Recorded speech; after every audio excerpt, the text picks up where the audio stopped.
जी नाज़रीन, हिन वक़्तु असां मौजूद आहियूं गुलशन हदीद में, जिते सिंधी अदबी संगत ऐं सिंध संगीतकार एसोसिएशन पारां हिकु रंगारक तक़रीब जेका आहे सो कल्चरल डे जे हवाले सां मुनक़द कई वई आहे। उन हवाले सां हितां जा हिन प्रोग्राम में मुख़्तलिफ़ शहरनि खां आयल अदीबनि, शाइरनि ऐं फ़नकारनि वॾे अंग में शिरकत कई आहे। अचो त उन्हनि खां पुछूं था त हिन प्रोग्राम जी नोयत जे हवाले सां उन्हनि जो छा चवणु आहे। अॼोको प्रोग्राम जे हवाले सां सिंधी अदबी संगत वारनि दोस्तनि खे मुबारकूं थो ॾियां त कराची जेको सिंध जी पग आहे ऐं साह जी रग आहे, उते हिकिड़ी इन क़िस्म जा प्रोग्राम जिन खे म्यूज़िकल प्रोग्राम या शाइरी अदब जा प्रोग्राम ॾाढा घटि था थियनि ऐं माण्हू एॾा थकिजी पिया आहिनि। सो ऐं इन करे हिनखे खीरू हिंदुस्तान अहिड़ो प्रोग्राम हिकिड़ो कयो आहे जंहिंमें मेल फीमेल उर्दू सिंधी शाइर हज़रात बि आया ऐं अदब इंतिहाई अहम हिस्सो आहे पंहिंजे ईंदड़ नसुल खे दग लाइण जे लाइ। पर असांजे हुकुमराननि जे मथां जेके हुकुमरान आहिनि उन्हनि सिंधी क़ौम खां उहो दग जंहिंसां शऊर फैलिजे थो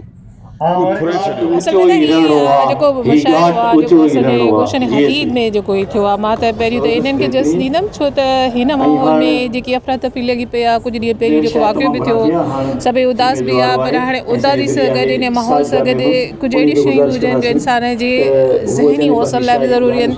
जे ही मुशाइरो आहे असांजा मुख़्तलिफ़ अदीब राइटर मुख़्तलिफ़ इलाइक़नि मां आया आहिनि, जंहिंसां असांखे मुख़्तलिफ़ इलाइक़नि में मिज़ाजनि जी बि ख़बर पए थी। शेरो शाइरी में हिकिड़ी ज़बान हुजे थी मुख़्तलिफ़ इलाइक़नि जी, असां जहिड़ा माण्हू जेके शहरनि में था रहनि उन्हनि जे सम्झण लाइ बि हिकिड़ो मां सम्झां थी हिकिड़ो फोरम आहे ऐं इहो थियणु खपे। इहे ऐं इन लाइ मां पहिरियों त इन जस ॾींदमि अदा असगर बाग़ी उनजे सॼे टीम खे जॾहिं इहो ऑर्गेनाइज़ कयो हिन माहौल में, हिन उदासीअ वारे माहौल में।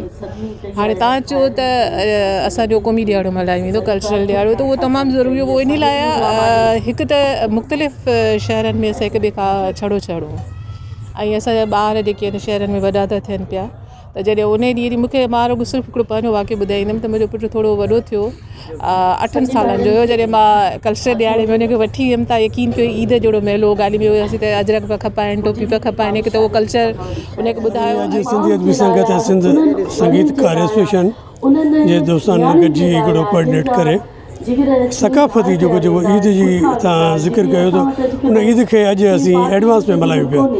हीअ हमेशह असीं मल्हाईंदा आहियूं, घणो करे असीं सॼी क़ौम सां पंहिंजे इन यकराए थी हमागी जो इहो गुज़ारो कंदा आहियूं।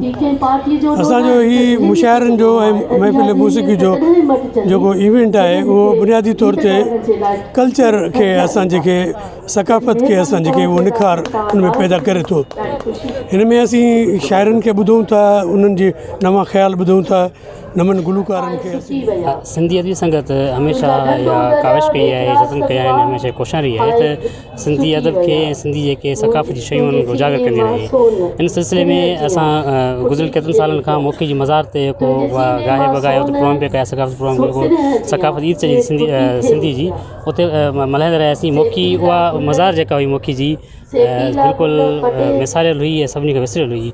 सिंधी अदबी संगत जी काविशनि सां ऐं असांजे दोस्तनि जे जो एफर्ट्स वठण सां उते अॼु ज़बरदस्त क़िस्म जी मज़ार जी सकाफ़ती मुशाइरो ऐं राग रंग जी महफ़िल जे प्रोग्राम जे हवाले सां हितां जे आयल मोज़िज़ महिमाननि जा तव्हां कमेंट्स ॿुधा, उन्हनि जो इहो चवणु आहे त हीअ सकाफ़ती जेका ईद आहे उहा कंहिं बि ईद खां घटि न आहे ऐं सिंधी क़ौम खे इहो मैसेज ॾियणु चाहियूं था त इन ॾींहं ते वधि खां वधि ख़ुशियूं मल्हाइनि ऐं इन त्योहार खे ईद जीअं सेलिब्रेट कनि। कैमरामैन मुमताज़ चांडियो सां गॾु राजा बलोच, वर्ल्ड न्यूज़ सिंधी।